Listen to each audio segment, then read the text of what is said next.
안녕하세요. 우리 동네 라이언입니다. 오늘은 여러분들이 주말 시간을 활용해서 그동안 라이언과 꾸준하게 공부했던 알찬 회화 표현들 그리고 중요했던 문법적인 부분들을 복습해 볼 수 있는 영상을 준비했습니다. 오늘 영상도 여러분의 영어 공부에 많은 도움이 되길 바라면서 힘차게 한번 시작해 보겠습니다. 오늘은 여러분들과 함께 의문사 후에 관련된 부분에 대해서 한번 살펴보겠습니다. 그리고 여러분들이 특히 실전에서 주어 자리에 들어가는 의문사 후의 개념을 조금 어렵게 느끼시는 분들이 많은데 오늘 영상 속에서 라인의 이 부분을 조금 더 쉬운 설명과 함께 차근차근 설명드리겠습니다. 그리고 또한 여러분들이 실전에서 이 후가 포함된 의문문을 바로바로 사용할 수 있는 노하우에 대해서도 같이 설명드리겠습니다. 자, 그럼 힘차게 영상을 한번 시작해 보겠습니다. 자, 그럼 본격적으로 다양한 문장들 속에서 후를 살펴보기 이전에 여러분들이 영어를 공부하실 때 왜 이 후가 포함된 문장을 어렵게 느끼는지를 총 3가지의 경우로 한번 살펴보겠습니다. 우선 첫 번째의 경우는 후는 영어의 세계 속에서 크게 2가지의 원리로 사용될 수 있습니다. 바로 첫 번째는 의문사로 사용되는 후, 그 다음 두 번째는 관계대명사로 사용되는 후가 있습니다. 우선 첫 번째의 경우는 의문사로 사용되는 후는 대표적으로 누구라는 뜻으로 사용이 되죠. 자, 그럼 앞에 있는 문장을 한번 같이 살펴보겠습니다. 너 누구와 함께 공부하고 싶니? 자, 이 문장은 Who do you want to study with? 바로 이 문장에 사용된 who의 경우가 의문사로 사용된 who에 해당됩니다. 그리고 문장의 맨 마지막에 with를 남기는 경우를 조금 어려워하시는 분들이 많은데 잠시 뒤 영상 속에서 한번 살펴보도록 하겠습니다. 그 다음 두 번째로 사용되는 경우는 바로 관계대명사로 사용되는 who가 있습니다. 그리고 관계대명사로 사용되는 who는 누구라는 뜻으로 사용이 되지 않습니다. 바로 앞에 있는 명사를 조금 더 구체적으로 꾸며주는 용도로 사용이 되죠. 대표적인 문장 속에서 한번 살펴본다면 제가 어제 그쪽 분한테 전화를 드렸던 사람인데요. 자, 이 표현의 경우는 I'm the person who gave you a call yesterday. 바로 지금 문장에 사용된 who의 경우가 주격 관계대명사로 사용이 됐습니다. 그래서 이렇게 who의 경우는 영어의 세계 속에서 관계대명사로 사용될 수 있다는 거 체크해 두시고요.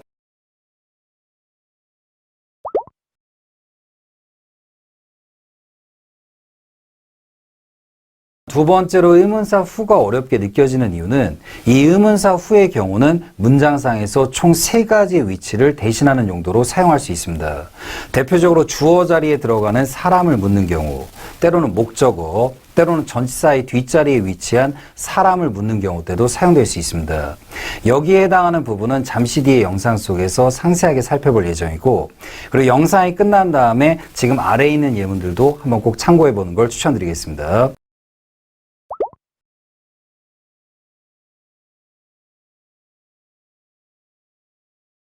세 번째 이유로 이 의문사 후의 경우는 문장상에서 직접 의문문, 때로는 간접 의문문, 그 다음 의문사절 등에서도 사용이 될 수 있습니다. 즉 실전에서 이렇게 다양한 용도로 사용될 수 있기 때문에 여러분들이 실전에서 의문사 후를 사용할 때 조금 어렵게 느끼게 되죠.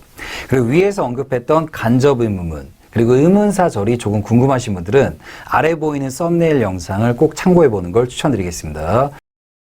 자, 그럼 이제 본격적으로 다양한 예문들과 함께 여러분들이 실전에서 가장 까다롭고 어렵게 느끼는 주어가 의문사로 표현되는 문장의 원리와 실전적인 노하우에 대해서 한번 살펴보겠습니다. 자, 우선 라인이 화면에 총 2개의 문장을 준비했습니다. 그리고 각각의 문장들마다 밑줄을 쳐둔 구간이 있는데 이 부분의 포인트에 맞춰서 빠르게 회화로 연결하는 부분이 오늘 영상의 굉장히 중요한 포인트가 될 겁니다. 자, 우선 첫 번째 문장은 너는 누구를 좋아하니? 자, 그 다음 두 번째 문장은 누가 너를 좋아하니? 자, 앞에 2개의 문장을 여러분이 지금 직접 회화로 한번 연결해 보십시오.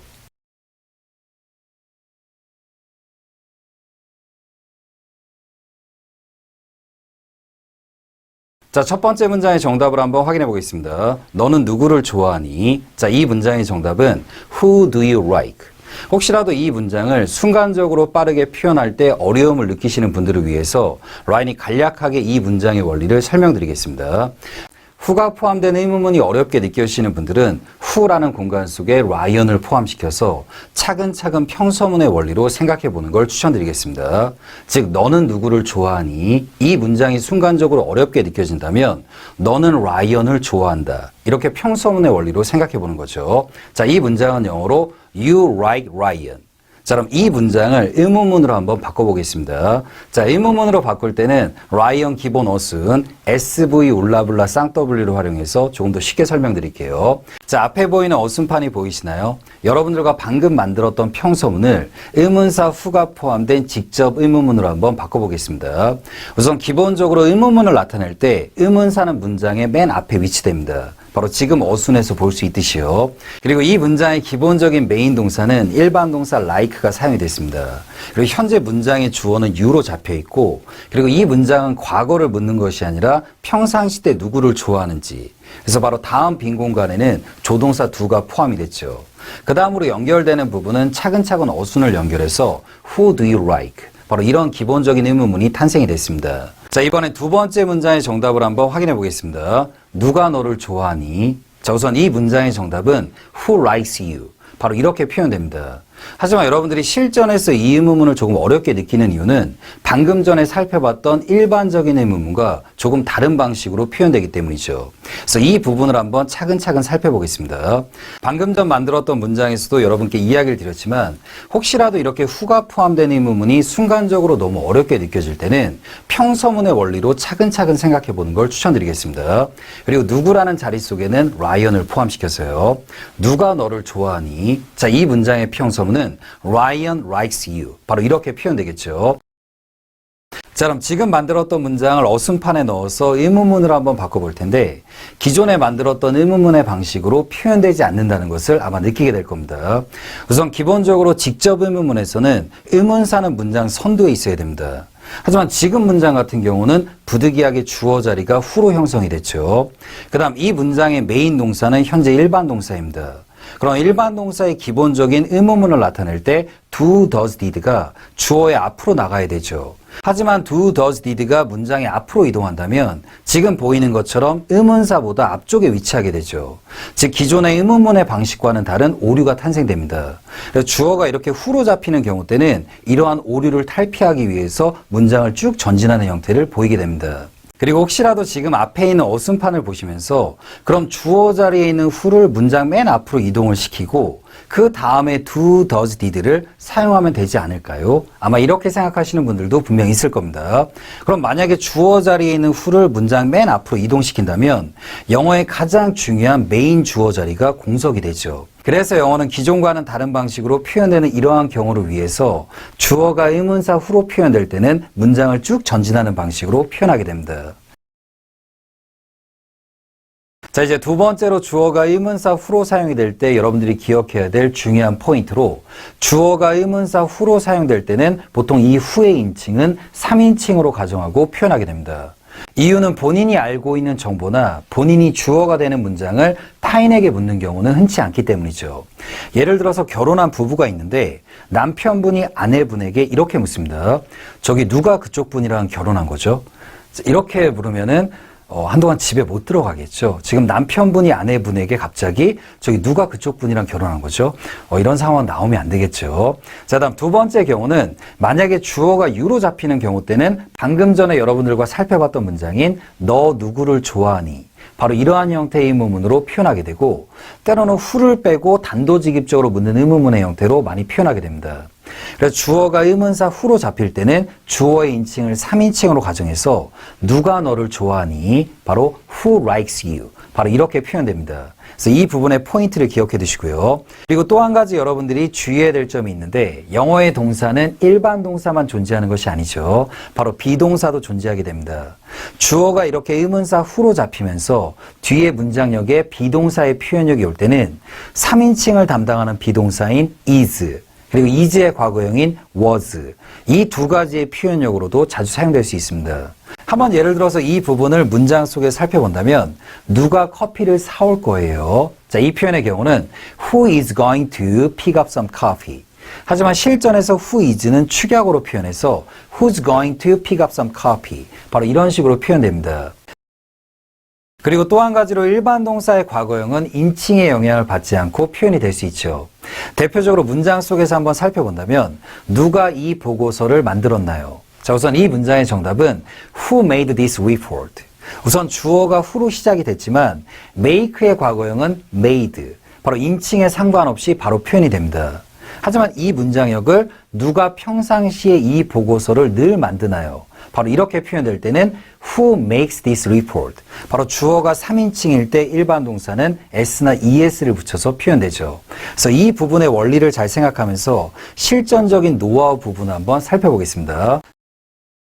자, 그럼 지금까지 이야기 드렸던 부분을 바탕으로 실전에서 주어가 의문사 후로 잡힐 때 빠르게 표현할 수 있는 노하우에 대해서 지금부터 이야기 드리겠습니다. 우선 순간적으로 여러분들이 문장을 접하거나 때로는 직접 표현할 때 이 문장의 도입부 부분에서 주어를 바로 언급하는지 아니면 문장의 도입부 부분에서 의문사로 바로 시작하는지를 빠르게 캐치하는 것이 포인트입니다. 그럼 이 부분을 문장 속에서 한번 살펴보겠습니다. 첫 번째 문장은 너 누구랑 이 보고서를 만들었니?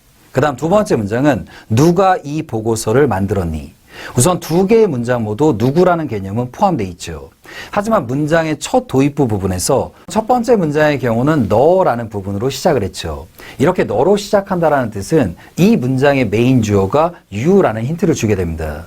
그럼 여러분들이 문장의 메인 주어를 알 수 있다는 뜻은 기존에 만들었던 의문문의 방식으로 그대로 문장을 적용해서 표현할 수 있다는 뜻이죠. 그 다음 두 번째 문장의 경우는 지금 문장의 도입부가 한글로 누가로 시작이 됐죠. 이렇게 문장의 첫 시작 부분이 한글로 누가 때로는 누구로 시작되는 표현들이 주어가 의문사 후로 사용되는 대표적인 문장의 결정적인 힌트입니다. 이러한 문장역을 접하게 되면 라이언과 앞에서 배웠던 부분을 잘 떠올리면서 문장의 첫 도입부를 후로 잡고 그 다음 문장의 주어가 후로 잡히는 경우 때는 3인칭으로 가정한다고 했죠. 그 부분을 고려하면서 뒤에 동사 부분과 어순을 연결한다고 생각하시면 됩니다. 하지만 오늘 이 부분을 처음 공부하시는 분들은 실전에서 바로 이 부분을 적용시킬 때 어려움을 느낄 겁니다. 그래서 라인이 조금 더 넓은 화면 속에서 다양한 예문들로 이 원리를 차근차근 설명드릴게요. 자, 우선 방금 전 여러분들과 살펴봤던 두 개의 문장의 정답을 한번 확인해 보겠습니다. 우선 첫 번째 문장인 너 누구랑 이 보고서를 만들었니? 이 문장의 정답은 Who did you make this report with? 바로 이렇게 표현됩니다. 우선 이 문장의 중요한 첫 번째 포인트는 문장의 첫 시작 부분의 도입부가 바로 너로 시작했기 때문에 주어 부분을 파악할 수 있다고 그랬죠. 그럼 여러분들이 기존에 알던 의문문의 방식으로 그대로 적용을 시키면 됩니다. 그 다음 두 번째 포인트로 혹시라도 문장 맨 마지막에 with가 남는 부분이 너무 어려우신 분들은 라이언이 영상 초반에도 이야기를 드렸지만 이 문장을 평서문의 원리로 생각하고 누구라는 자리에 제 이름을 넣어서 만들어 보는 걸 추천드리겠습니다. 너는 라이언과 함께 이 보고서를 만들었다. 자, 이 문장은 You made this report with Ryan. 그 다음에 천천히 라이언을 후로 바꾼 다음에 라이언이 알려줬던 SV 울라블라 쌍W에 넣어서 의문문을 만들어 보는 걸 추천드리겠습니다. 그럼 왜 문장 맨 마지막에 with가 남았는지 아마 이해가 되실 겁니다. 자, 두 번째 문장의 정답을 한번 확인해 보겠습니다. 누가 이 보고서를 만들었니? 자, 이 문장은 Who made this report? 아까도 여러분에게 이야기를 드렸지만 문장의 첫 도입부 부분이 누가 때로는 누구 이렇게 시작하는 부분에서 이 문장은 주어가 의문사 후로 표현되는 의문문의 포인트다라는 부분을 빠르게 캐치하는 것이 굉장히 중요합니다. 그리고 문장의 주어가 이렇게 후로 시작되는 의문문들은 주어를 3인칭으로 가정한다고 했죠. 하지만 여기서 여러분들이 한 가지 잊지 말아야 될 점은 주어가 3인칭이더라도 일반 동사의 과거형은 인칭의 영향을 받지 않습니다. 그래서 여러분들이 문장의 첫 도입부로 누가 때로는 누구로 시작하는 문장에서 시제를 빠르게 캐치하는 것도 굉장히 중요합니다. 방금 전 문장은 만들었니 바로 쌍시옷이 들어간 과거 표현이 되겠죠. 그래서 바로 문장을 Who made this report? 바로 빠르게 표현될 수 있다는 거. 자, 그럼 라이언과 배웠던 원리를 생각하면서 총 3개의 문장을 한번 같이 만들어 보겠습니다. 첫 번째 문장은 누가 매일 내 커피를 마시니? 그 다음 두 번째 문장은 누가 요즘에 너희 애들을 봐주니? 그 다음 세 번째 문장으로 누가 어제 너한테 이 책을 준 거니? 자, 앞에 있는 3개의 문장을 지금 직접 회화로 한번 연결해 보십시오.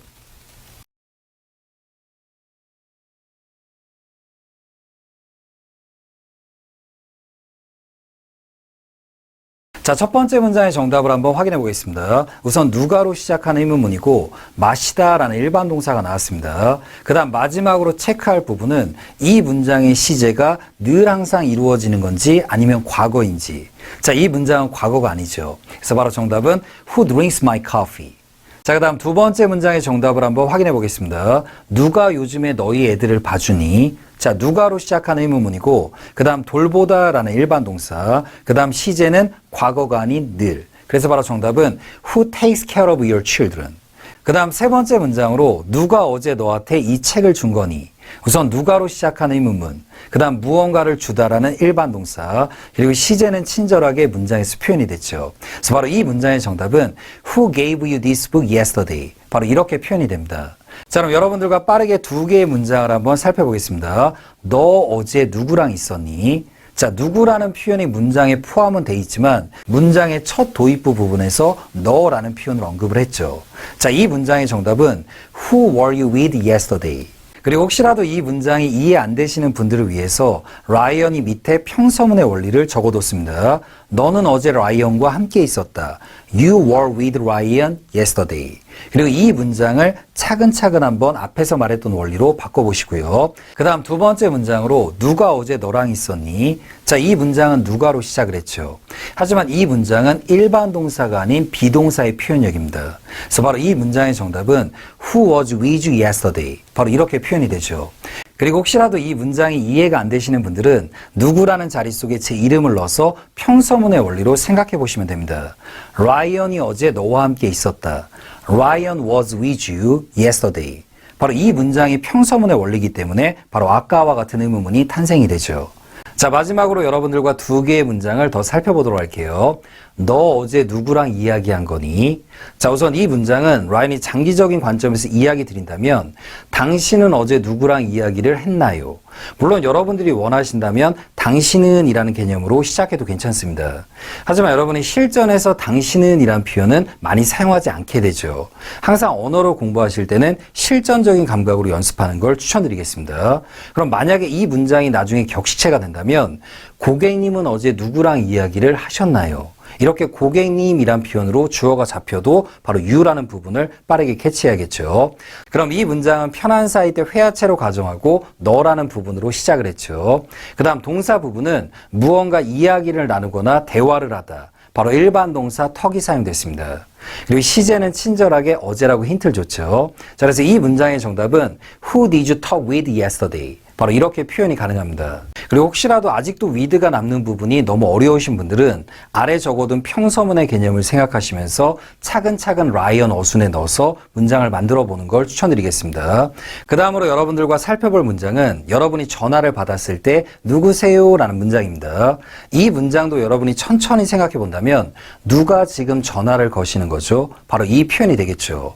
바로 문장의 첫 도입부가 누가라는 부분으로 시작하게 됩니다. 그래서 이 문장의 정답은 who's calling, 때로는 who's calling please, 바로 이렇게 표현됩니다.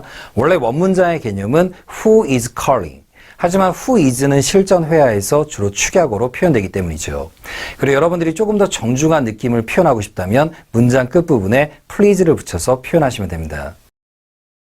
오늘은 여러분들이 실전에서 영어를 사용하실 때 미래와 관련된 표현에서 어느 경우 때는 be going to로 표현하게 되고 때로는 현재 진행형을 활용해서 미래를 표현하는 경우가 있습니다.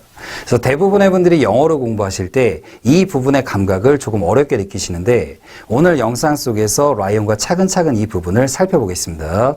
그리고 오늘 영상을 여러분이 보신 후에 실전에서 회화나 영작을 사용하실 때 미래와 관련된 표현에서 be going to와 현재 진행형을 사용하는 감각을 확실하게 마스터할 수 있는 노하우도 설명드리겠습니다. 자, 그럼 오늘 영상 한번 힘차게 시작해 보도록 할게요. 우선 대부분의 분들이 be going to 동사의 경우는 무언가 대략적이면서 구체적으로 정해진 미래, 그리고 현재 진행형으로 미래를 표현하는 경우 때는 무언가 100% 확실하게 정해진 일 등에 사용한다라고 기억하시는 분들이 많이 있을 겁니다. 물론 이렇게 이론적인 측면에서 이 두 가지를 기억하는 것도 많은 도움은 되겠지만 하지만 실전에서 여러분이 언어를 바로바로 사용하실 때 이 미래가 대략적이면서도 구체적인 미래일지 때로는 100% 정해진 미래일지를 생각하고 바로바로 언어를 표현하기는 쉬운 일이 아니죠. 이유는 여러분이 너무 많은 생각을 가지고 영어를 표현하시게 되면 문장을 처음 시작하는 도입부 부분도 상당히 느려지게 되고 그리고 여러분 스스로 언어를 표현하실 때 자신감도 많이 떨어지기 때문이죠. 그래서 라이언은 여러분이 be going to를 공부하실 때 쉽게 여러분이 일상생활 속에서 사용하는 말투 속에서 뭐 할 거예요, 때로는 뭐 할 거야. 이 표현력이 빠르게 인식이 된다면 입 밖으로 바로바로 be going to를 사용하는 습관을 꾸준하게 가지시는 걸 추천드리겠습니다. 여기서 여러분들도 한번 생각해 보신다면 우리나라 말투 속에서 뭐 할 거예요, 때로는 뭐 할 거야 라는 표현 자체가 무언가 확실하게 정해진 미래보다는 대략적으로 미래의 무언가를 생각하거나 계획 중일 때 많이 사용하는 표현이죠. 즉 이 부분은 영어식 사고방식과 한국식 표현 방식이 서로 일치되는 구간이라고 쉽게 생각하시면 됩니다. 자, 그럼 지금 이야기 드렸던 부분을 일상생활 속에서 많이 사용하는 말투 속에서 한번 살펴보겠습니다. 여러분의 선배가 여러분에게 이렇게 묻습니다. 내일 뭐하니? 자, 이 표현은 영어로 What are you up to tomorrow? 참고로 라이언 최근 영상 속에서 등장했던 표현이고 혹시 What are you doing tomorrow? 이 표현과의 뉘앙스 차이가 궁금하신 분들은 앞에 있는 영상을 한번 꼭 참고해 보는 걸 추천드리겠습니다. 그때 여러분이 선배에게 이렇게 답을 합니다. 저 내일 친구들 만날 거예요. 자, 이렇게 문장의 도입부가 저 뭐뭐 할 거예요. 그럼 앞에 도입부를 I'm going to. 그리고 난 후에는 지금 앞에 보이는 라이언 기본 어순 중에서 울라블라와 쌍W에 해당하는 부분을 차근차근 연결한다고 생각하시면 됩니다. 자, 편한 사이 때 누군가를 만나다 라는 표현은 동사 see를 많이 사용한다고 했죠. 자, 그 다음 누구를 만난다고 했죠? 제 친구들을, my friends. 그 다음 장소에 해당하는 부분이 없다면 문장에서 뺀다라고 생각하시면 됩니다. 그 다음 내일, 바로 tomorrow. 자, 그럼 문장을 연결해서 한번 같이 읽어보겠습니다. 저 내일 친구들 만날 거예요. 자, 이 표현은 영어로 I'm going to see my friends tomorrow. 자, 그럼 또 다른 문장으로 한번 같이 연습해 본다면 저 내일 하루 쉴 거예요. 때로는 나 내일 하루 쉴 거야. 지금 문장처럼 저 뭐뭐 할 거예요. 때로는 나 뭐뭐 할 거야. 이 부분이 잡힌다면 문장의 앞에 도입부를 빠르게 I'm going to. 그 다음에 이제 어순 부분을 연결한다고 생각하시면 됩니다. 그리고 참고로 하루를 쉬다 라는 표현은 지금 앞에 보이는 표현처럼 무언가를 가지거나 취하는 느낌의 동사 take. 그 다음 뭐를 가진다고 했죠? 바로 하루를. 하루는 영어로 a day. 그 다음 어떻게 라는 자리에 내일 하루에 불이 잠시 꺼집니다 라는 표현에 up를 붙여서 take a day off. 바로 이렇게 표현하게 됩니다. 자, 그럼 문장을 쭉 연결해서 한번 같이 읽어보도록 할게요. I'm going to take a day off tomorrow. 바로 이렇게 거야라는 표현과 어순이 연결되는 감각을 꼭 잘 체크해 두시고요. 그리고 추가적으로 라인이 한 가지 더 이야기 드린다면 영어에서 쉬다를 표현할 수 있는 방법은 굉장히 여러 가지 표현이 존재합니다. 대표적으로 여러분이 몸이 안 좋아서 쉬는 경우, 때로는 일을 하다가 잠시 커피를 마시면서 쉬는 경우, 때로는 특정한 목적을 가지고 일정 기간이나 특정한 시간을 쉬다라는 표현 등의 여러 표현이 존재하게 됩니다. 지금 이야기 드렸던 부분의 추가적인 내용은 앞에 있는 썸네일 영상을 꼭 참고해 보는 걸 추천드리겠습니다. 자, 우선 be going to와 관련된 부분에서 여러분들이 어느 상황 속에서 be gonna 동사로 표현할지, 그리고 조금 더 디테일한 느낌의 be going to는 잠시 뒤에 영상 속에서 살펴보겠습니다. 우선 여러분들이 확실하게 기억하실 부분은 저 뭐뭐 할 거예요. 때로는 나 뭐뭐 할 거야. 이 부분이 머릿속에 잡힌다면 빠르게 앞에 도입부를 I'm going to. 그리고 여러분이 상대방에게 뭐뭐 하실 거예요 라고 표현할 때는 Are you going to 도입부를 잡고 뒤에 자연스럽게 어순을 연결한다고 생각하시면 됩니다. 여러분들이 의문문을 표현하시는 것에 많이 익숙해진다면 나중에 앞에 의문사를 붙여서 언제 뭐 하실 거예요? 자, 이 표현은 영어로 When are you going to? 저기 몇 시에 뭐 하실 거예요? What time are you going to? 저기 어디서 저녁 드실 거예요? 자, 이 표현은 영어로 Where are you going to have dinner? 바로 이렇게 어순을 연결해서 조금 더 긴 문장력으로 확장할 수 있죠. 그래서 지금 이야기 드렸던 부분에 도입부의 포인트를 꾸준하게 연습해 두는 걸 추천드리겠습니다. 자, 이번에 여러분들과 살펴보게 될 부분은 현재 진행형을 활용해서 미래를 표현하는 실전적인 감각에 대해서 한번 살펴보겠습니다. 여러분들이 주로 공부하실 때 현재 진행형으로 가까운 미래를 표현하는 경우 때는 무언가 확실하게 정해진 일정이나 계획 등에 주로 사용된다라고 기억을 하실 겁니다. 물론 이론적으로 이렇게 기억해 두는 것도 굉장히 중요하지만 하지만 여러분이 실전에서 바로바로 입 밖으로 영어를 표현하실 때 지금 여러분이 생각하는 미래가 확실하게 정해진 미래인지 혹은 아닌지 이 부분을 생각하고 표현하게 된다면 실전적인 감각과 도입부가 많이 떨어지겠죠. 그래서 라이언이 여러분께 추천해드리고 싶은 방식은 현재 진행형으로 미래를 표현할 때는 여러분이 평상시 때 사용하는 말투 속에서 저 미래의 뭐뭐 해요. 한번 문장으로 예를 든다면 저 내일 친구들 만나요. 자, 이 표현은 영어로 I'm seeing my friends tomorrow. 저 내일 하루 쉬어요. 자, 이 표현은 영어로 I'm taking a day off tomorrow. 그리고 만약에 여러분들이 굉장히 편하게 느끼는 대상에게 나 미래에 뭐뭐 해. 즉 예를 들어서 나 내일 친구들 만나.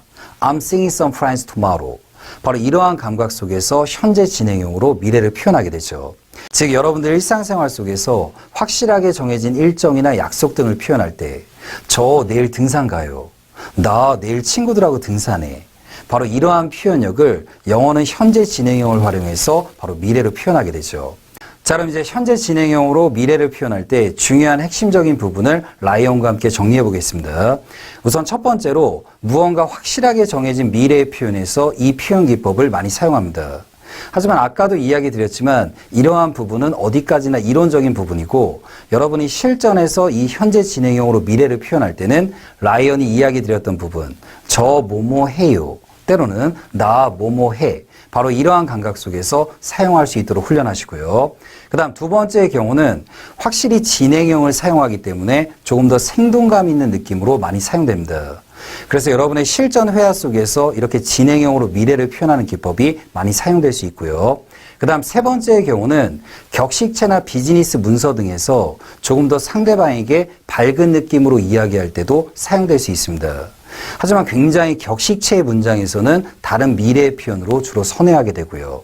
그래서 지금 이야기 드렸던 부분은 차근차근 정리를 해두시고요. 자, 이제 네 번째로 이야기 드릴 부분이 굉장히 중요한 부분인데 여러분이 현재 진행형으로 미래를 표현할 때는 문장에서 미래를 나타내는 표현력이 함께 사용되는 것이 굉장히 중요합니다.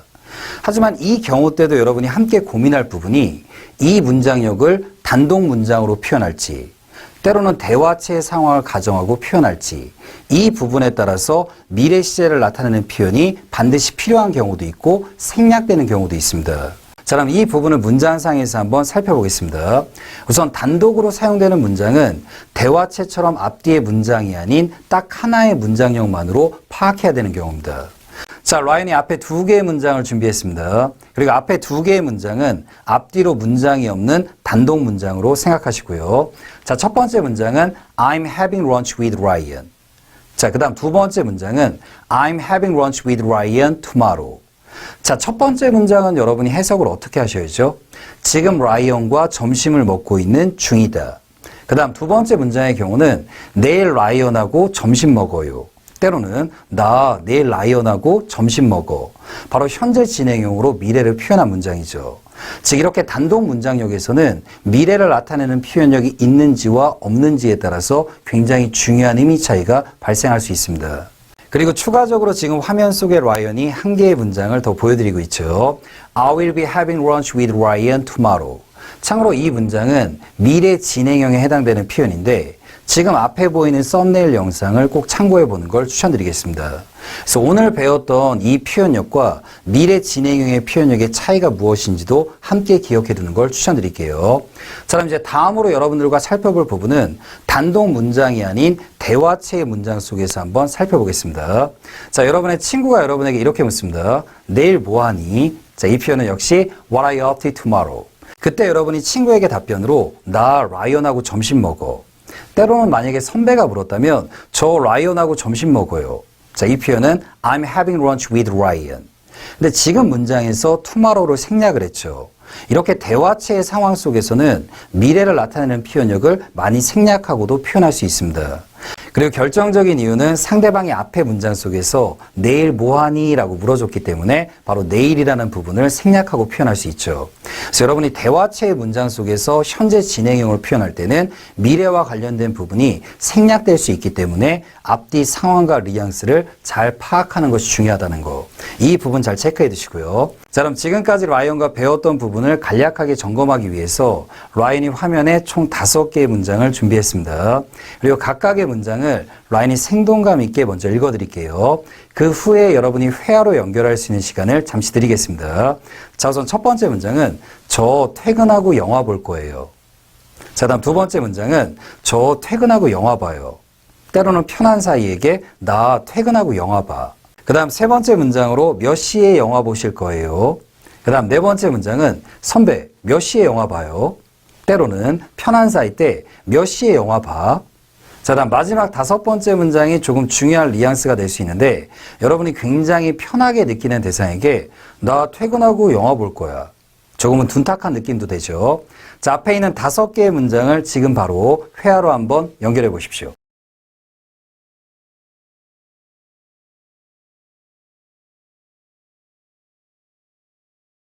자, 조금 더 넓은 화면 속에서 정답을 한번 확인해 보겠습니다. 저 퇴근하고 영화 볼 거예요. 라이언이 이야기 드렸던 포인트와 어순이 연결되는 부분을 잘 생각하시면서 정답을 한번 같이 읽어보겠습니다. I'm going to see a movie after work. 참고로 여러분이 극장에서 보는 영화는 see a movie. 대신에 집에서 보는 영화를 표현할 때는 watch a movie. 그리고 여기서 여러분들이 한 가지 추가적으로 기억하실 부분은 극장에서 특정한 영화를 보다라는 표현은 see a movie가 아닌 see the movie로 표현하시고 뒤에 영화의 타이틀을 언급해 주시면 됩니다. 단 회화로 말할 때는 상관이 없지만 영작으로 표현하실 때는 컴마를 찍은 뒤에 영화의 타이틀을 언급하는 거, 이 부분도 기억해 두시고요. 그 다음 두 번째 문장의 정답으로 저 퇴근하고 영화 봐요. 혹은 여러분이 편하게 느끼는 대상에게 나 퇴근하고 영화 봐. 확실히 조금 더 생동감 있는 느낌, 그리고 확실하게 무언가가 정해진 느낌으로 표현하게 되죠. 자, 문장의 정답은 I'm seeing a movie after work.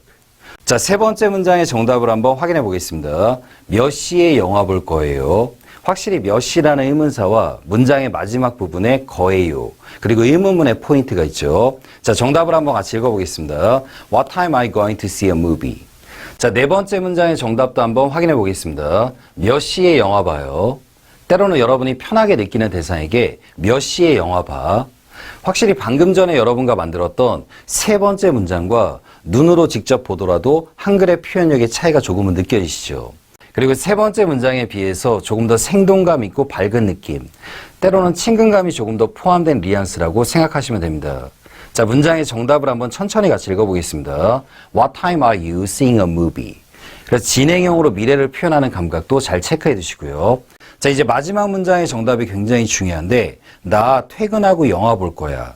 자, 이 문장의 경우는 여러분이 이야기를 주고받는 상대방과의 관계, 그 다음 뉘앙스에 따라서 두 가지의 정답이 가능합니다. 우선 첫 번째 문장의 정답은 여러분들과 앞에서 배웠던 표현의 방식으로 I'm going to see a movie after work. 그 다음으로 여러분이 굉장히 편하게 느끼는 대상에게 뭐뭐 할 거야 라는 표현은 be going to 부분에서 going to를 축약으로 표현해서 건어로 표현할 수 있습니다. 즉 여러분이 조금 더 편한 느낌 속에서 나 퇴근하고 영화 볼 거야. 자, 이 표현력은 I'm gonna see a movie after work. 바로 이렇게도 표현될 수 있죠. 단 여러분이 편한 사이 때 I'm gonna로 표현하는 경우 때는 톤과 뉘앙스가 상당히 중요한 역할로 작용할 수 있습니다. 우선 이 표현의 경우는 주로 편한 사이 때 사용되는 표현인데 쉽게 한국말처럼 톤과 뉘앙스에 따라서 조금은 퉁명스럽게 때로는 상대방에게 무언가를 툭 던지는 말투로 사용될 수 있기 때문이죠. 자, 그럼 여기서 간략하게 be going to 동사와 be gonna 동사의 차이에 대해서 한번 정리해 보겠습니다. 우선 be going to 동사의 경우는 여러분이 첫 번째 뉘앙스는 저 뭐뭐 할 거예요. 바로 이 표현력에서 포인트를 잡으시고요. 그 다음 두 번째로 be going to의 경우도 거야라는 말투로 사용될 수 있습니다. 하지만 이 경우 때는 상대방과의 관계가 조금 조심스럽거나 거리감이 있을 때, 쉽게 예를 들어서 여러분도 친구 사이 때 굉장히 다양한 관계가 존재하게 되죠. 정말로 편한 사이 때는 be gonna로 표현할 수 있지만 아직은 조금 어색한 친구, 혹은 오늘 처음 알게 된 친구와 이야기를 편하게 주고받기는 어려울 수 있죠. 바로 이러한 상황 속에서 거야라는 표현은 be going to로 표현하게 됩니다. 그래서 여러분이 무조건 친구 관계는 be gonna 동사로 표현한다. 이렇게 기억하지 않도록 꼭 주의해 두시고요. 그리고 마지막으로 be gonna 동사의 경우도 실전에서 거야라는 말투로 사용될 수 있습니다. 하지만 이 경우 때는 상대방과 여러분의 관계가 굉장히 편한 사이일 때, 그리고 특히 실전에서 be gonna 동사의 경우는 톤과 뉘앙스의 조절이 굉장히 중요하다는 거, 이 부분도 꼭 기억해 두시고요. 여러분들이 일상생활을 하시다 보면 누가 뭐뭐 할 거예요, 때로는 편한 톤에서 누가 뭐뭐 할 거야, 이러한 말투를 많이 사용하게 되죠. 오늘 배울 부분은 바로 이러한 말투를 영어로 표현할 수 있는 who's going to, 때로는 조금 편한 톤으로 이야기할 때 사용되는 who's gonna, 바로 이 표현에 대해서 한번 같이 살펴보겠습니다. 저희가 지난 시간에 배웠던 영상에서 주어가 의문사 후로 사용되는 표현의 기본적인 원리, 그리고 실전에서 빠르게 사용할 수 있는 노하우에 대해서 같이 공부해봤습니다. 그래서 혹시라도 이전 영상을 못 보신 분들은 오늘 영상을 보신 후에 꼭 한번 참고해보는 걸 추천드리겠습니다. 우선 여러분과 첫 번째로 공부하게 될 who's going to, 이 표현을 여러분이 실전에서 능숙하게 사용하기 위해서는 우리나라 한글의 감각 속에서 누가 뭐뭐 할 거예요, 이 표현력이 잡힌다면 빠르게 입 밖으로 who's going to 이렇게 표현할 수 있는 감각을 꾸준하게 기르는 것이 굉장히 중요합니다. 우선 여러분이 who's going to까지 표현할 수 있다면 그 다음은 라이언 기본 어순, 바로 SV 울라블라 쌍W에서 울라블라와 쌍W에 해당하는 내용을 천천히 연결한다고 생각하시면 됩니다. 한번 예를 들어서 문장 속에 살펴본다면 누가 이 보고서를 만들 거예요. 자, 그럼 앞에 도입부를 빠르게 who's going to, 그 다음은 앞에 보이는 어순판처럼 만들다라는 동사인 make, 그 다음 뭐를 만든다고 했죠? 이 보고서를, this report. 그 다음 여러분이 원하신다면 뒤에 장소와 시간적인 부분은 추가적으로 연결하셔도 됩니다. 예를 들어서 사무실에서 라는 표현을 넣고 싶다면 in the office, 그 다음 오늘이나 때로는 내일, 이 표현력은 today나 tomorrow. 그리고 나서 문장을 조금 더 길게 확장한다라고 생각하시면 됩니다. 그리고 참고로 영어에서 미래를 나타낼 수 있는 표현들은 굉장히 여러 표현들이 존재하게 됩니다. 대표적으로 조동사 will을 사용하는 방법, 때로는 지금 문장에 사용이 된 be going to, 때로는 현재 진행형을 사용해서 조금 더 생동감 있거나 확실하게 정해진 미래의 표현에서 주로 사용될 수 있습니다. 하지만 이렇게 다양한 미래의 표현들을 여러분이 머릿속으로 생각한 후에 회화로 연결하게 된다면 실전 반응 속도가 굉장히 떨어지게 되죠. 그래서 라인이 이전 영상 속에서도 늘 강조했지만 저는 뭐뭐 할 거예요, 이 감각이 잡힌다면 I'm going to, 그 다음 상대방에게 저기 뭐뭐 하실 거예요, 바로 이 표현력은 Are you going to, 바로 이러한 감각을 지금 문장 속에 넣어서 누가 뭐뭐 할 거예요 라는 표현에서 who's going to 빠르게 표현할 수 있도록 감각을 잡아두시고요. 자, 그럼 문장 속에서 한번 차근차근 계속 연결해 보겠습니다. 누가 먼저 하실 거예요. 자, 이 표현은 who's going to do first. 저기 누가 저에게 전화 주실 거예요. 자, 이 표현은 who's going to call me.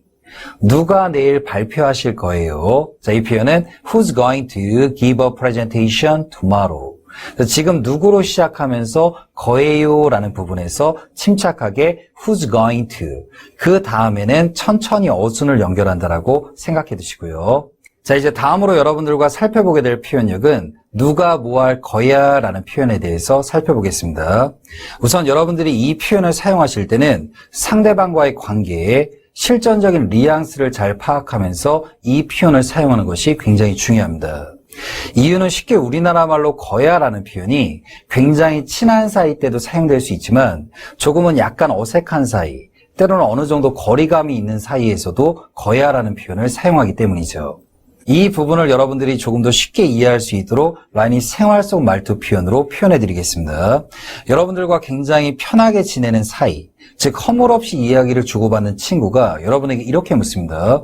내일 뭐 할 거야? 그때 여러분이 이 친구에게 나 내일 친구들 만날 거야, 즉 무언가 편하게 이렇게 거야라고 말할 때는 I'm gonna 동사, 이 표현을 많이 사용하게 됩니다. 즉 이 감각을 누구라는 who와 연결을 시켜서 누가 뭐 할 거야, 조금 더 편하게 이야기할 때는 who's gonna, 바로 이 표현력으로 사용이 되고요. 하지만 여러분도 한번 잘 생각해 본다면 같은 친구 사이더라도 어느 정도 거리감이 있는 친구, 때로는 서로 이야기를 주고받을 때 일정 선을 지켜가면서 표현하는 경우도 있죠. 바로 이러한 경우를 예를 든다면 저기 내일 뭐 할 거야? 그때 여러분이 나 내일 그 친구들 만날 거야. 지금도 한글로는 거야로 끝났지만 아까 표현보다는 확실히 조금 부드럽게 이야기를 하죠. 그래서 이런 경우 때는 방금 전에 배웠던 I'm gonna, 이 표현력을 사용하는 것이 아니라 I'm going to로 표현하게 됩니다. 바로 이 감각 속에 의문사 who를 더해서 누가 뭐 할 거야, 바로 이 표현력에서 who's going to를 사용하게 되죠. 자, 그럼 지금까지 배웠던 부분을 간략하게 한번 정리해 보겠습니다. 우선 첫 번째로 배웠던 who's going to, 이 표현은 실전에서 두 가지 뉘앙스로 사용될 수 있습니다. 첫 번째의 경우는 누가 뭐 하실 거예요 라는 표현에서, 그 다음 두 번째의 경우가 중요한데, 여러분이 편하게 느끼는 대상이지만 어느 정도 거리감이 있을 때, 때로는 서로 이야기를 주고받을 때 일정 선을 지키는 경우, 누가 뭐 할 거야, 바로 이러한 말톤에서 사용될 수 있고요. 그 다음 두 번째로 배웠던 who's gonna 동사, 이 표현의 경우는 여러분이 편하게 느끼는 대상에게 누가 뭐 할 거야, 바로 이러한 표현력에서 사용하는 걸 추천드리겠습니다. 그럼 조금 더 넓은 화면 속에서 지금까지 배웠던 여러 뉘앙스를 다양한 예문들과 함께 같이 한번 살펴보도록 할게요. 자, 그럼 앞에서 여러분들과 공부했던 부분을 다양한 문장들 속에서 실전적인 감각으로 한번 같이 공부해 보도록 할게요. 우선 첫 번째 문장이 굉장히 중요한 문장인데, 이렇게 한글로만 봤을 때는 누가 거야, 뉘앙스를 파악하기가 굉장히 어렵죠. 그래서 라인이 문장을 두 가지의 경우로 한번 읽어드리겠습니다. 자, 첫 번째의 경우는 저기 누가 저녁할 거야, 조금 부드러운 느낌이죠. 바로 이 표현은 who's going to make dinner. 하지만 여러분이 정말 편한 친구에게 누가 저녁할 거야, 이렇게 편한 말투로 할 때는 who's gonna make dinner. 이 감각을 잘 파악해 두시고요. 그 다음 세 번째 문장의 경우도 단순하게 한글로만 봤을 때는 뉘앙스를 파악하기가 조금 어렵죠. 누가로 시작을 했고 문장의 끝부분은 거야로 끝났습니다. 이런 경우 때는 여러분이 대하는 상대방과의 관계, 그리고 뉘앙스에 따라서 표현 기법이 두 가지가 나올 수 있겠죠. 자, 첫 번째 표현은 조금 조심스러운 말투로 누가 커피 사올 거야. 자, 이 느낌은 who's going to pick up some coffee. 하지만 여러분이 조금 더 편한 사이 때 이야기를 한다면 저기 누가 커피 사올 거야, 이런 느낌에서는 who's gonna pick up some coffee. 바로 이렇게 표현될 수 있습니다. 그리고 라인이 이전 영상에서도 자주 언급해드렸지만, 여러분이 편하게 느끼는 대상에게 무언가를 사오거나 사왔다라는 표현은 buy 대신에 pickup을 사용하는 걸 추천드릴게요. 자, 이제 다음번 문장을 한번 살펴보겠습니다. 저기 누가 이거 계산하실 거예요? 자, 이 문장의 정답은 who's going to pick it up. 참고로 계산하다라는 표현에서 pick it up, 이 표현도 잘 기억해 두시고, 그리고 지금 이 문장에서 사용된 it이 음식을 먹고 난 뒤에 영수증이라고 생각하시면 됩니다. 그래서 여러분도 이렇게 영수증을 들고 나가게 되면 주로 계산을 하게 되죠. 근데 이 문장의 표현력을 여러분이 조금 편한 사이 때 누가 이거 살 거야, 바로 이러한 문장으로 바꾸고 싶다면 who's gonna pick it up, 바로 이렇게도 표현되겠죠. 자, 이제 다음번 문장을 한번 살펴보겠습니다. 누가 라이언한테 전화할 거예요? 자, 이 문장의 정답은 who's going to call Ryan. 그리고 여러분이 잊지 말아야 될 점은 이 문장과 동일한 표현이지만 조금 거리감이 있을 때, 때로는 조심스러운 상대에게 저기 그러면 누가 라이언한테 전화할 거야, 이렇게 표현되더라도 정답은 동일하게 who's going to call Ryan. 하지만 여러분이 정말 편하게 느끼는 친구나 대상에게 저기 누가 라이언한테 전화할 거야, 이 감각은 who's gonna call Ryan. 이렇게도 표현될 수 있습니다. 자, 이제 다음번 문장을 한번 살펴보겠습니다. 여러분이 같은 반이 된 친구들과 함께 노래방에 갔습니다. 하지만 아직은 조금은 서먹한 사이. 그때 여러분이 영어로 누가 먼저 노래 부를 거야? 자, 이 문장은 who's going to sing first. 하지만 시간이 지나서 여러분들이 이 친구들과 가까워졌다면 다음번에 노래방에 갔을 때는 누가 먼저 노래 부를 거야? 조금 더 편한 톤으로 이야기가 되겠죠. 그때는 바로 영어로 who's gonna sing first. 바로 이렇게도 표현될 수 있다는 건 체크해 두시고요. 오늘 여러분들이 일상생활 속에서 정말 많이 사용하시는 can you, could you, can I, 바로 조동사 can을 활용한 다양한 실전 도입 후의 뉘앙스와, 그리고 여러분들이 회화나 영작을 사용하실 때 지금 이야기 드렸던 표현력들을 바로바로 사용할 수 있는 실전적인 노하우를 즐겁게 한번 같이 공부해 보겠습니다. 오늘 영상도 여러분의 영어 공부에 많은 도움이 됐으면 좋겠습니다. 우선 실전에서 많이 사용되는 도입부로 연습해 보기 이전에 조동사 can의 표현력을 간략하게 한번 살펴보겠습니다. 우선 첫 번째로 가능성의 느낌으로 사용될 수 있는데, 특히 이 경우 때는 우리나라 한글의 표현력에서 수라는 부분으로 많은 도움을 주게 되죠. 그 다음 두 번째로는 허가의 표현력으로 사용될 수 있습니다. 이 경우 때는 조금 편한 느낌과 부드러운 느낌으로 뭐뭐를 해도 될까요? 뭐뭐를 할 수 있을까요? 라는 표현으로 많이 사용이 되고요. 그 다음 세 번째로 상대방에게 무언가를 부탁하거나 요청하는 뉘앙스에서 조동사 can이 사용될 수 있습니다. 그 다음 네 번째의 경우는 이제 추후 영상 속에서 살펴볼 부분인데, 무언가 강한 추측의 부정으로 뭐뭐 일리가 없다라는 표현력으로 조동사 can이 사용될 수 있습니다. 네가 실수했을 리가 없는데 You cannot make a mistake. 바로 이러한 표현력에서 사용될 수 있죠. 대신에 오늘 영상 속에서는 조동사 can의 의문문을 활용해서 실전에서 많이 사용되는 도입부를 차근차근 한번 살펴보도록 하겠습니다. 자, 우선 첫 번째로 여러분들하고 살펴보게 될 can you의 경우는 상대방에게 가능성에 대해서 물을 때 사용될 수 있습니다. 그리고 이 경우 때는 친절하게 우리나라 한글의 말톤에서 수라는 부분으로 포인트를 주게 되고요. 그 다음 두 번째는 상대방에게 허가와 관련된 부분을 물을 때도 사용될 수 있습니다. 이 허가라는 부분을 조금 더 디테일하게 확장시킨다면 상대방에게 무언가를 부탁하거나 요청하는 느낌 속에서 사용될 수 있죠. 자, 그럼 이제 여러분들과 함께 can you로 시작하는 문장의 두 가지 실전 도입부의 뉘앙스에 대해서 한번 살펴보겠습니다. 우선 첫 번째로 살펴볼 can you의 느낌은 중톤의 느낌에서 밝은 톤으로 사용되는 can you에 대해서 한번 살펴보겠습니다. 그리고 라이언이 수업 영상 속에서 중톤의 뉘앙스로 설명하는 부분은 쉽게 비격식체와 격식체 사이 말투. 비격식체라는 표현은 여러분이 편하게 느끼는 대상, 여러분의 친구나 편하게 느끼는 선후배 사이 때 사용되는 말투를 비격식체로 표현하게 되고요. 그 다음 격식체의 말투는 여러분이 정중한 느낌, 처음 보는 대상, 때로는 비즈니스적인 느낌에서 많이 사용되는 말투를 격식체라고 표현하게 됩니다. 즉 중톤의 뉘앙스는 이 두 가지 사이의 표현의 말투로 여러분의 일상생활 속에서 굉장히 많이 사용될 수 있는 표현이죠.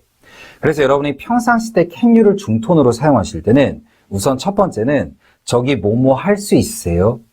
그 다음 두 번째는 뭐 할 줄 아세요? 그 다음 세 번째의 표현력은 뭐뭐를 해 주실 수 있으세요?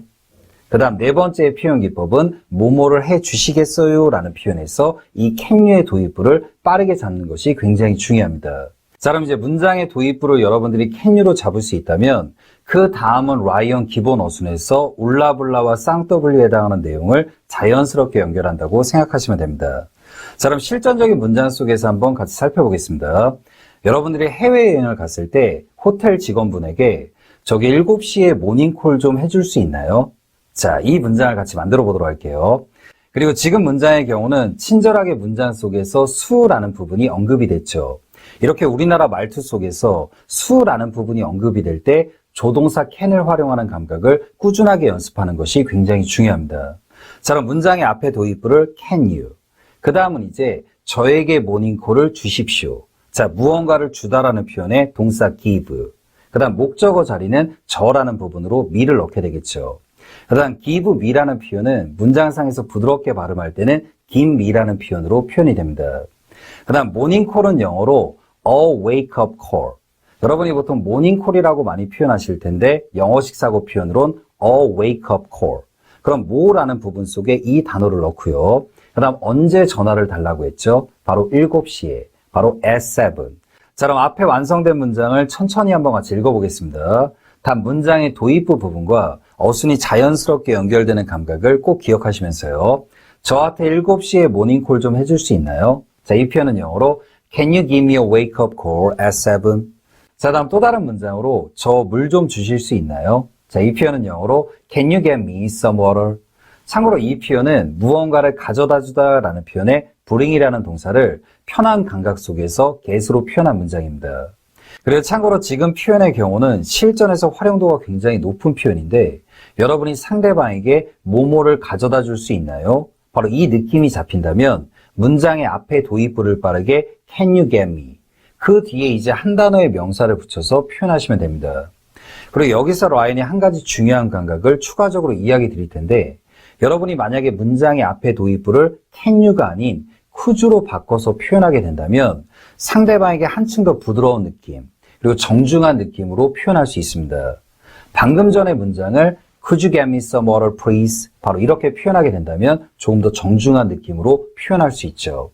그리고 라이언이 여기서 여러분들에게 한 가지 꼭 이야기 드리고 싶은 부분이 있는데 보통 여러분들이 영어를 공부하실 때 정중한 표현력이 훨씬 더 좋은 표현이다.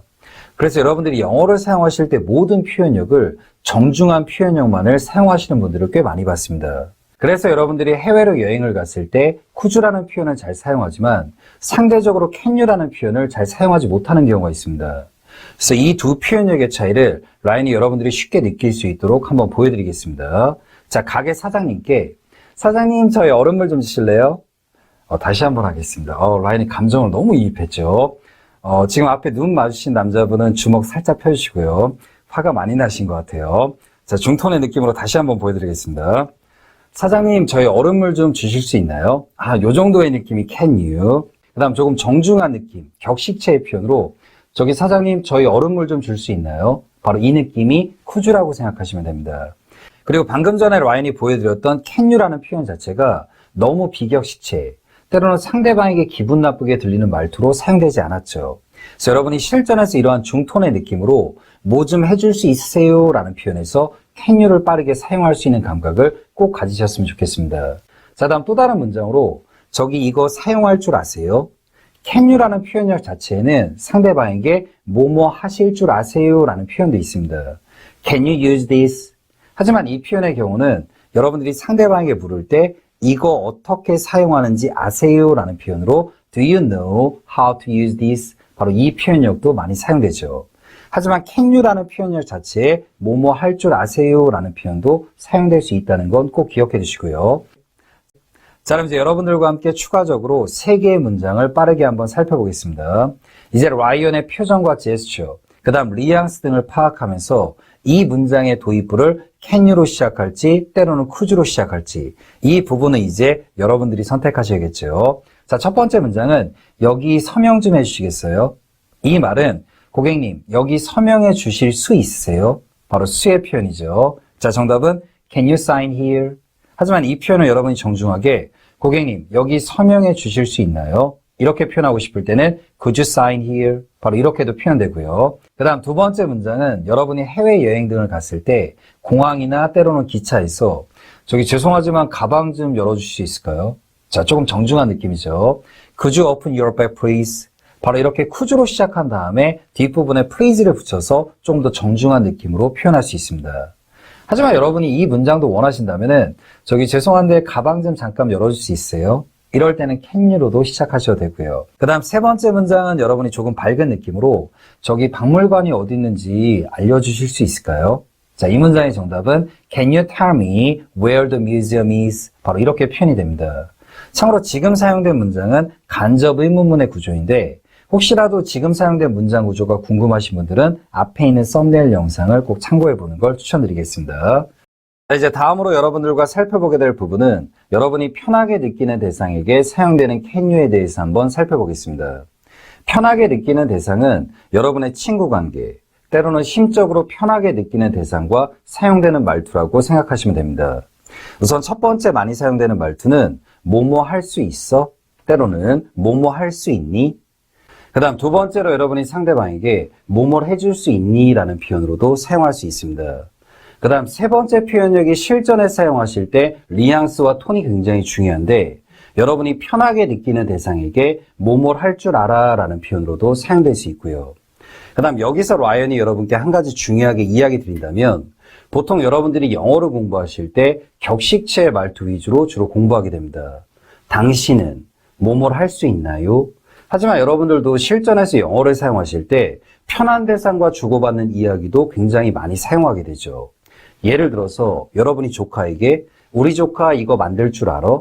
그리고 여러분의 편한 친구에게 이 노래 부를 줄 알아? 지금 같은 표현력도 일상생활 속에서 굉장히 많이 사용되죠. 만약에 편한 친구 사이 때 당신은 이 노래를 부를 줄 아세요? 이렇게 표현한다면 우리나라 한국식 사고방식으로도 굉장히 어색한 표현이 되죠. 그래서 여러분이 영어를 공부하실 때 중통과 비격식체를 공부하더라도 조금은 열린 사고방식으로 영어를 공부하는 걸 추천드리겠습니다. 자, 그럼 실전적인 문장 속에서 한번 살펴보겠습니다. 여러분이 편하게 느끼는 대상에게 내 숙제 좀 도와줄 수 있니? 자, 이 표현은 영어로 Can you help me with my homework? 그 다음 두 번째로 역시 여러분이 편하게 느끼는 대상에게 영어 할 줄 아니? 자, 이 표현은 여러분이 원하신다면 Can you speak English? 이렇게 표현하셔도 문제는 없습니다. 하지만 일반적으로 이 표현력은 평소에 영어를 쓰니? 라는 표현에 Do you speak English? 이 표현을 훨씬 더 많이 사용하게 되죠. 쉽게 이 부분은 너무 어렵게 생각하지 마시고 우리나라 말투 속에서도 편한 친구 사이 때 뭐 할 줄 알아? 라는 표현이 때로는 기분 나쁘게 들리는 경우도 있죠. 그래서 여러분이 편한 사이 때 can you를 사용하실 때는 확실히 톤과 뉘앙스를 조절하면서 조금 밝은 느낌으로 사용하는 걸 추천드리겠습니다. 이 게임 할 줄 알아?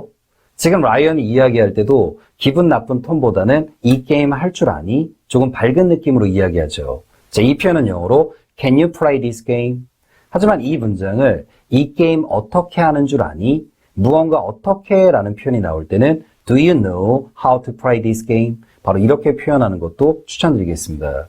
그래서 지금 이야기했던 감각을 잘 기억해 두시고요. 자, 이제 다음으로 여러분들과 살펴보게 될 부분은 can I로 시작하는 문장의 뉘앙스에 대해서 한번 살펴보겠습니다.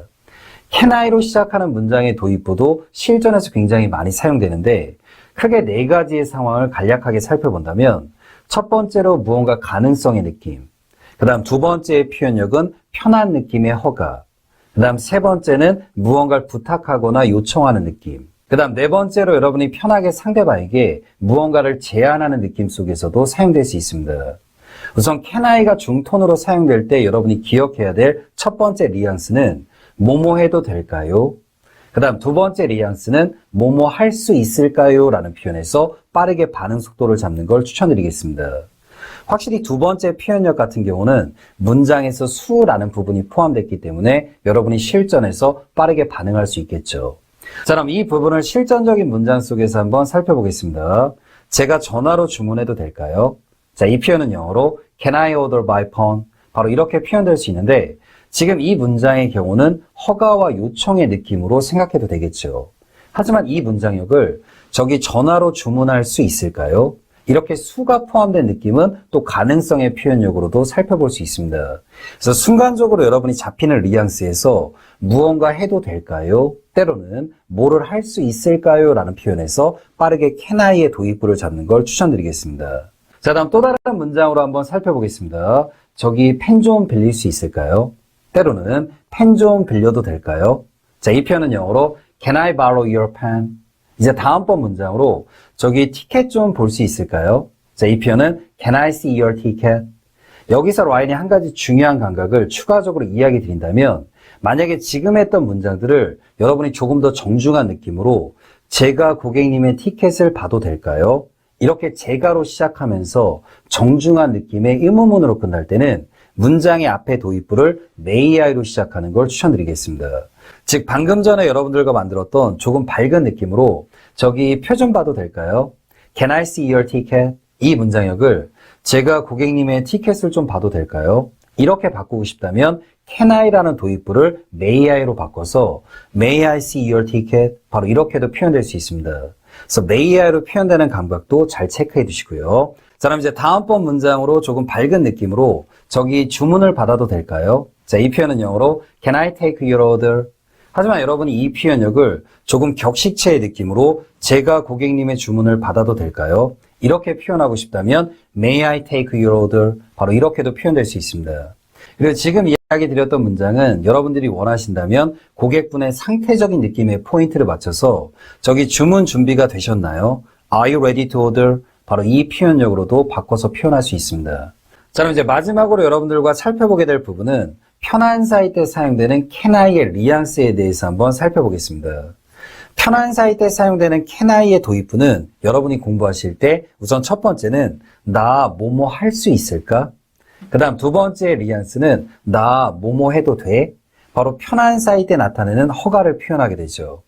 그리고 여기서 마지막으로 라인이 부탁드리지만 항상 언어를 공부하실 때는 너무 격식체의 표현만 공부하지 마시고 편한 사이 때 사용되는 말투도 꼭 함께 공부하는 걸 추천드리겠습니다. 자, 그럼 이 부분을 실전적인 문장 속에서 한번 살펴보겠습니다. 여러분이 친구 집에 놀러 간 다음에 친구의 옷을 보면서 나 이거 입어봐도 돼? 자, 이 표현은 영어로 Can I try this on? 하지만 여기서 라이언이 한 가지 기쁜 소식을 알려드리면 can I라는 도입부는 여러분이 실전에서 중톤으로도 사용될 수 있고 편한 사이의 느낌의 비격식의 표현으로도 사용될 수 있습니다. 즉 그만큼 can I라는 도입부는 여러분이 실전에서 톤과 뉘앙스의 표현력을 확실하게 잘 보여주는 것이 굉장히 중요합니다. 만약에 여러분이 옷을 사러 매장에 갔을 때 직원분에게 저기 이거 입어봐도 될까요? 자, 이 표현은 Can I try this on? 바로 아까 표현력과 동일한 표현력으로 나타내죠. 그래서 여러분이 실전에서 can I를 사용하실 때는 확실히 톤과 뉘앙스의 조절이 굉장히 중요하다는 거 꼭 잘 체크해 두시고요. 즉 지금 앞에 보이는 문장처럼 여러분이 편하게 느끼는 대상, 즉 여러분의 친구나 때로는 친언니에게 언니 나 들어가도 돼? 이 문장과 때로는 중톤의 느낌으로 저기 들어가도 될까요? 이 두 개의 문장 모두 can I come in? 바로 이렇게 표현될 수 있죠. 단 여러분이 실전에서 회화로 사용하실 때는 톤과 뉘앙스의 변화로 바로 이 두 개의 문장에 차이를 두게 됩니다.